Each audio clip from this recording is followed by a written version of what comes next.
वक्फ amendment bill pass हो चुका है और बहुत जल्द पूरे देश में लागू हो जाएगा। उत्तर प्रदेश की सरकार इसकी तैयारी में भी लग चुकी है। ज्यादा जानकारी के लिए हमारे साथ मौजूद हैं, पूर्व मंत्री हैं, रह चुके हैं, मोहसिन रजा जी। बहुत स्वागत है आपका। वक्फ अमेंडमेंट बिल पास हो चुका है, क्या कहेंगे? देखिए, ये जनहित के लिए है, मुस्लिम कल्याण के लिए लाया गया है, देश हित के लिए लाया गया बिल है। और 2013 का जो अमेंडमेंट एक्ट आपने देखा था जो कांग्रेस लेकर आई थी, उसमें उन्होंने इतनी खामियां और इतनी अपार शक्तियां बोर्ड को दी थी कि जिसके चलते खूब जी भर के भ्रष्टाचार हुआ पूरे देश में। और एक भी गरीब मुसलमान का कोई कल्याण नहीं हुआ, बल्कि उसका शोषण हुआ। चंद मुसलमानों ने उस पर कब्जा कर लिया, चंद मुस्लिम धर्मगुरु, चंद मुस्लिम नेताओं ने कब्जा किया उस अमेंडमेंट के चलते 2013 के जो कांग्रेस लाई थी। उस पर पर्दा डालने के लिए अब ये लोग जानबूझकर गुमराह करने का काम कर रहे हैं। ये मुस्लिम कल्याण के लिए बिल लाया गया है आदरणीय मोदी सरकार में, हम उनका साधुवाद भी करेंगे तमाम मुसलमानों की तरफ से। और ये बताना चाहेंगे कि जिन लोगों ने व्यवसायिक संस्थान और तमाम कब्रिस्तानों में जिस तरह से आप देख रहे हैं, खबरें आ रही हैं निकल कर के कब्रिस्तान में 5 लाख रुपए का रेट है, 5 लाख, 4 लाख, 6 लाख जितने मिल जाएं।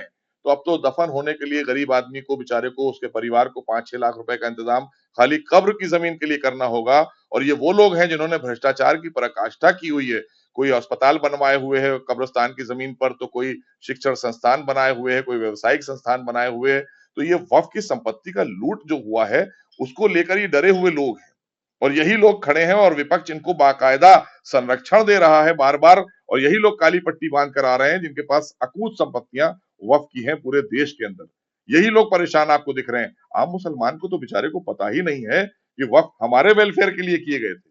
उनका तो वेलफेयर हुआ ही नहीं, चंद मुसलमानों का और चंद मुस्लिम नेताओं का वेलफेयर हुआ।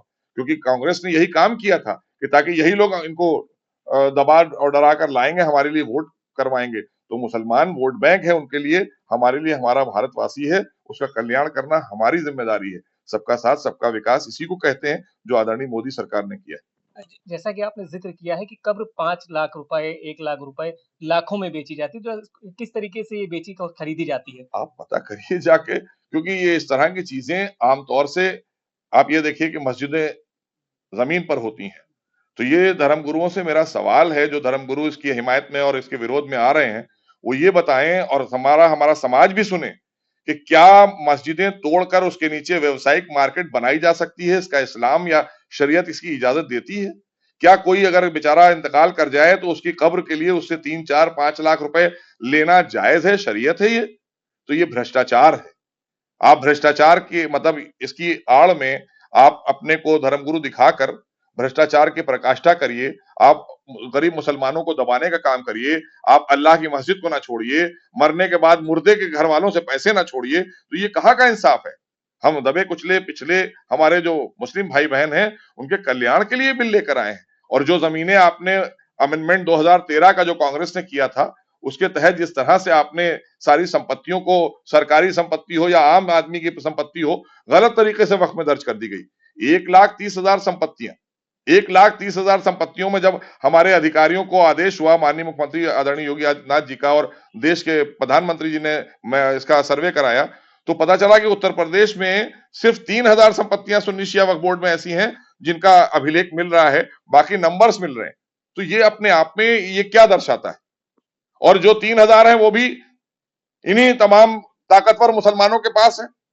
और यही लोग उस पर कुंडली मारकर बैठे हुए हैं।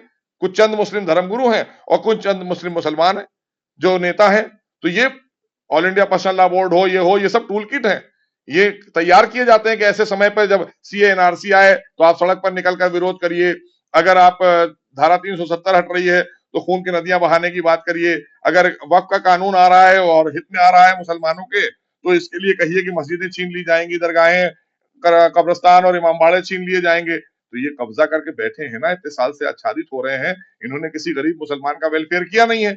अब इनको लग रहा है हिसाब देना पड़ेगा, इस कानून के तहत जवाब देना पड़ेगा। तो डर है इनका, उसको छुपा रहे हैं, अपने जो बुरे काम कर लिए, जो भ्रष्टाचार कर लिया उसको छुपाना और ये आरोप लगाना। तो ये 4 दिन के बाद हम भी जनता के बीच में जाएंगे, हम भी मुस्लिम समाज के बीच में जाएंगे, हम आपको कॉपी देंगे, हमारे पास कॉपी है। अमेंडमेंट एक्ट जो बना है 2025 में बन गया, 24 का एक्ट बन गया, वो एक्ट की कॉपी देंगे। उसकी नियमावली आएगी, वो देखिएगा। तो ये हमारे मुस्लिम समाज के लिए मील का पत्थर साबित होगा।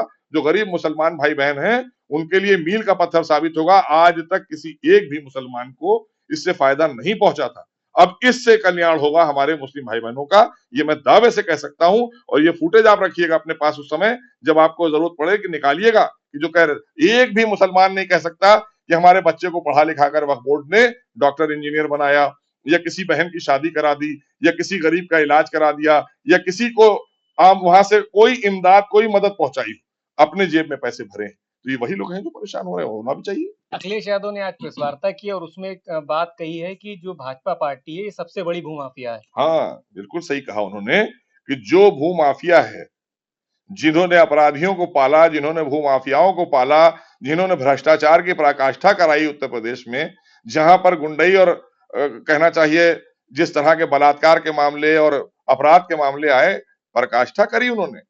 और वो इल्जाम लगाएंगे संस्कारी पार्टी पर। भारतीय जनता पार्टी एक संस्कारी पार्टी है, जनहित में काम करती है, देश हित में काम करती है। जिन मस्जिदों में दुकानें हैं, जैसे कि कहा जाता है कि मस्जिदों का जो खर्चा है वो दुकानों से भी चलता है, तो उसके लिए क्या कहें? जी, जी, ये यही यही सब चीजें गुमराह करने के लिए हैं कि एक मुजाविर, उसको तनख्वाह देनी होगी 3,000 रुपए और दुकान बिकेगी 30 लाख की। तो इसका पैसा किसकी जेब में जाता है? और किस शरीयत से आप दुकानें बनाएंगे मस्जिद के नीचे? मस्जिद जमीन पर होती है, मस्जिद आसमान पे नहीं होती है। और एक नहीं, हजारों मस्जिदें पूरे उत्तर प्रदेश में दिखाएंगे आपको। तो ये भ्रष्टाचार किसने किया है? ये भाजपा ने किया है। ये कांग्रेस और उनके अलायंस दल, या जिनकी सरकारें उत्तर प्रदेश में समाजवादी पार्टी, बहुजन समाज पार्टी की चली, उन्हीं के लोगों ने, या जिनकी सरकारें उत्तर प्रदेश में समाजवादी पार्टी, बहुजन समाज पार्टी की चली, उन्हीं के लोगों ने, उन्हीं के अध्यक्ष और उन्हीं के बनाए हुए सदस्य थे।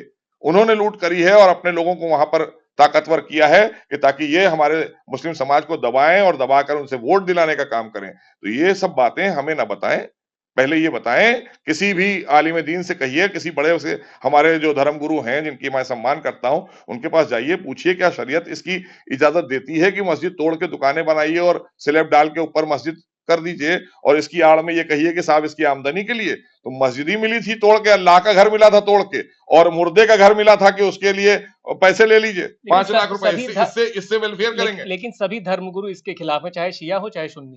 तो मैंने कहा तो होना चाहिए, लेकिन ये चंद लोग, जो चंद धर्मगुरु हैं, जो नेता हैं, दरअसल चोला तो इन्होंने धर्मगुरु का पहना है, लेकिन ये हैं नेता, चाहे वो कांग्रेस के हों, चाहे अन्य दलों के हों। तो नेता लोग हैं वो। देखने में इसलिए उनको बना के भेजा जाता है क्योंकि हमारा समाज, शिक्षा का अभाव है, बेचारा सुबह काम करने निकलता है, शाम को काम करके आता है, और वो नमाज पढ़ने जाता है तो उससे कहते हैं काली पट्टी बांधो, उसे पता नहीं होता काहे के लिए काली पट्टी बंधवा रहे हैं। तो ये अपनी दुकानें उनसे भी चला रहे हैं, वहां भी उनको नहीं छोड़ रहे हैं, और उनका वेलफेयर भी नहीं किया कभी। तो ये सब काम जो किया है इन्हीं लोगों ने किया है। अब ये परेशान हो रहे हैं, इसलिए कि इनको जवाबदेही तय होगी। बहुत शुक्रिया बात करने के लिए। लखनऊ से सफिया में टीवी 9 भारतवर्ष।